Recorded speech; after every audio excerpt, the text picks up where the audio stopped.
Michael Madhusudan দত্তের চতুর্দশপদী কবিতাবলী থেকে আজ আমরা মাত্র একটা সনেট নিয়ে কথা বলবো। সনেটটার নাম কবি, কিন্তু এই ১৪টা লাইন মানে এটা আসলে একটা বড়সড় ধাঁধার মতো। ধাঁধা শব্দটা কিন্তু দারুণ। তাই না? মধুসূদন এখানে একটা প্রশ্ন রেখেছেন, সত্যিকারের কবি কে? কিন্তু তিনি সরাসরি উত্তরে যাচ্ছেন না। একদমই না, বরং তিনি আমাদের একটা ভুল পথের দিকে প্রথমে ঠেলে দিচ্ছেন। হ্যাঁ, চলুন আমরাও সেই গোলকধাঁধায় একটু প্রবেশ করি, দেখি শেষ পর্যন্ত কোথায় পৌঁছানো যায়। কারণ কবিতাটা শুরুই হচ্ছে একটা চ্যালেঞ্জ দিয়ে। কবি কে, এই প্রশ্নটা তো হাজার হাজার বছরের পুরনো, কিন্তু মধুসূদন যেভাবে প্রশ্নটা তুলছেন সেটাই আসল ব্যাপার। ঠিক তাই। কবিতার প্রথম লাইন, কে কবি কবে কে মরে, এখানে একটা জিজ্ঞাসার চেয়েও বেশি আমার তো মনে হয় একটা অধৈর্য কাজ করছে। হ্যাঁ, একটা অধৈর্য ভাব আছে, যেন তিনি কবি সম্পর্কে একটা প্রচলিত ধারণাকে বাতিল করে দিতে চাইছেন। আর ঠিক পরের লাইনেই তিনি যে তুলনাটা টানছেন সেটা শুনলে তো একটু ধাক্কা লাগতে পারে। বলছেন, ঘটকালি করি, শব্দে শব্দে বিয়া দেয় যেইজন। একজন কবি আর একজন ঘটক, যিনি শব্দের সাথে শব্দের বিয়ে দেন। এটা তো কবির জন্য বেশ অপমানজনক একটা তুলনা। অপমানজনক তো বটেই, আর এখানেই মধুসূদনের প্রতিভা। ঘটকালী শব্দটা তিনি খুব ভাবেচিন্তে ব্যবহার করেছেন। দেখুন, একজন ঘটকের কাজ কি?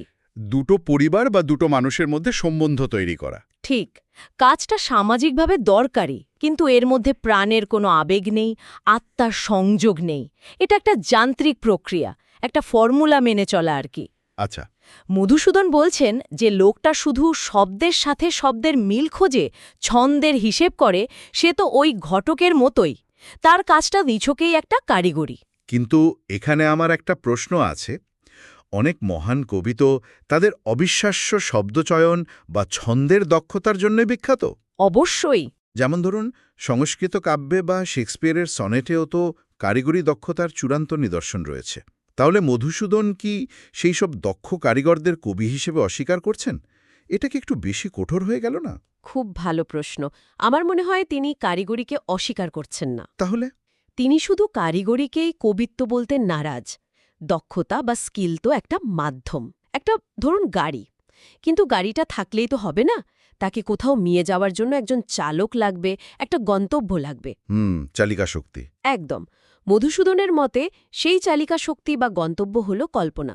যে কবির শুধু গাড়িটাই আছে কিন্তু চালানোর মতো কল্পনা বা আবেগ নেই, সে শুধুই একজন মেকানিক। তাই পরের প্রশ্নটা এত গুরুত্বপূর্ণ হয়ে ওঠে, তার শিরোপরিশোভে কি অক্ষয় শোভা, যশের রতন?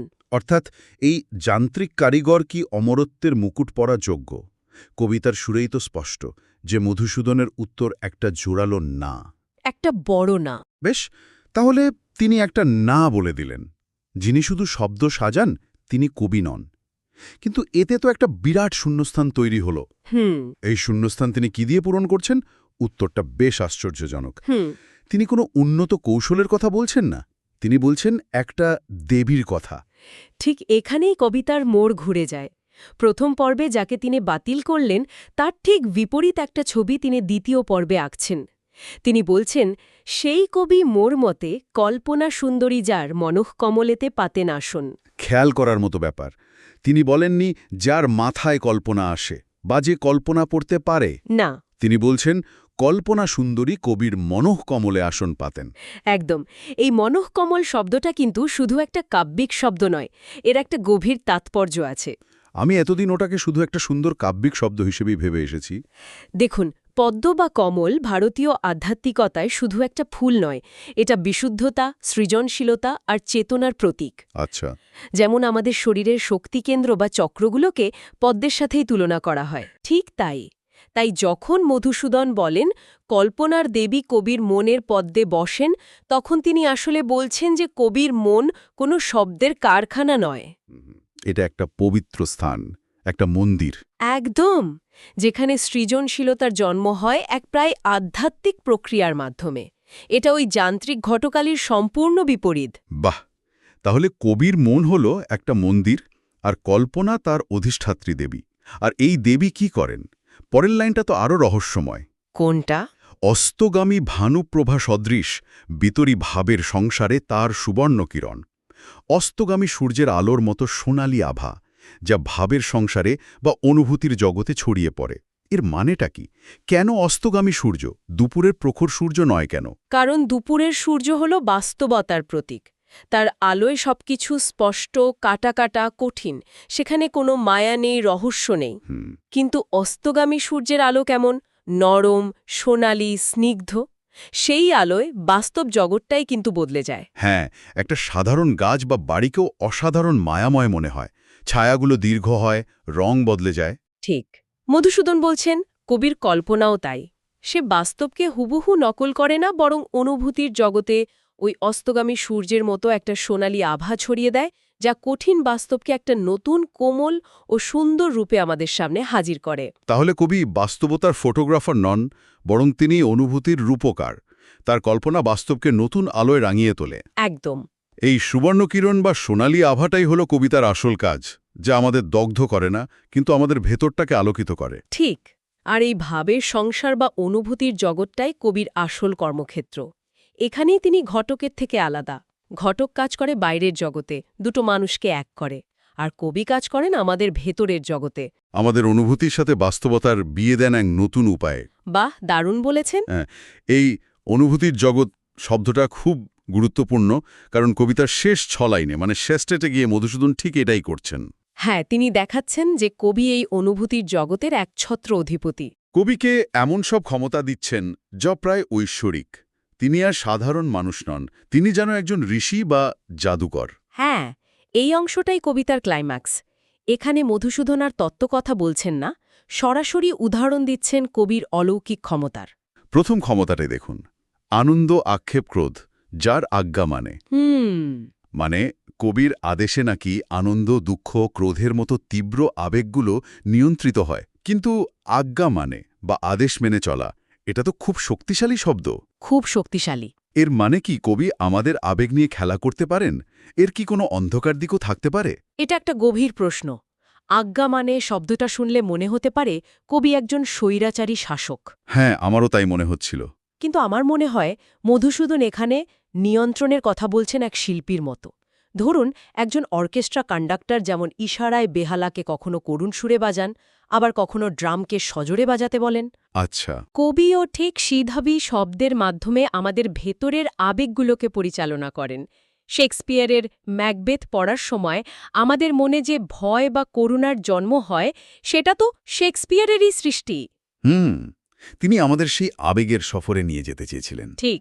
এটা ম্যানিপুলেশন নয়, এটা একটা নিয়ন্ত্রিত শৈল্পিক অভিজ্ঞতা দান। ঠিক, নিয়ন্ত্রিত শৈল্পিক অভিজ্ঞতা। এটা মানা যায়। কিন্তু এর পরের ক্ষমতাটা, অরণ্যে কুসুম ফোটে, যার ইচ্ছা বলে।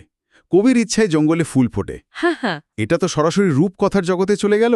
রূপকথা তো বটেই, কিন্তু এর একটা প্রতীকী অর্থ আছে। অরণ্য বা জঙ্গল কিসের প্রতীক? হয়তো একটা নীরস, উপেক্ষিত বা জটিল কোনো বিষয়। একদম, যার মধ্যে সাধারণ চোখে কোনো সৌন্দর্য নেই। ধরুন, অর্থনীতির কোনো জটিল তত্ত্ব বা ইতিহাসের কোনো খোস্ক ঘটনা।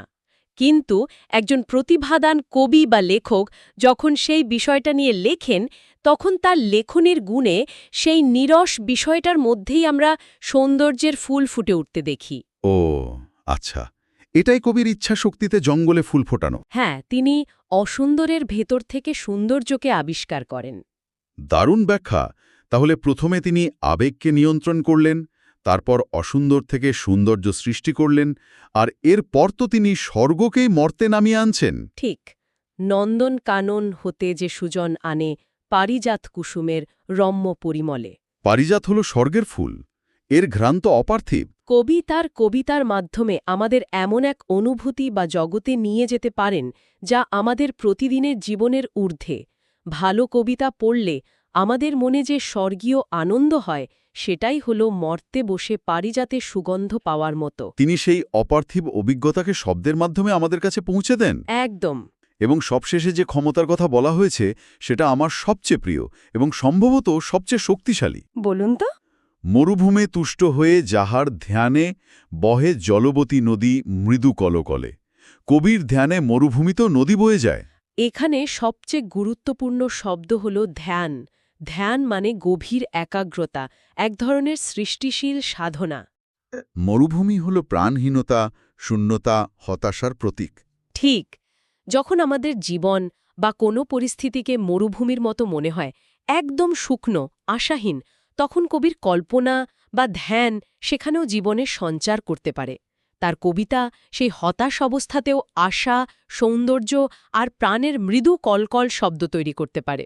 এটা হলো চূড়ান্ত সৃষ্টিশীল কাজ। নিঃসন্দেহে। তাহলে যদি সবগুলোকে একসাথে দেখি, আবেগের নিয়ন্তা, অসুন্দরের রূপকার, অপার্থিব আনন্দের বাহক এবং শূন্যতার মধ্যে প্রাণের সঞ্চারক, এই 4টি ক্ষমতাই তো আসলে এক ধরনের রূপান্তর বা ট্রান্সফরমেশনের কথা বলছে, তাই না? একদম।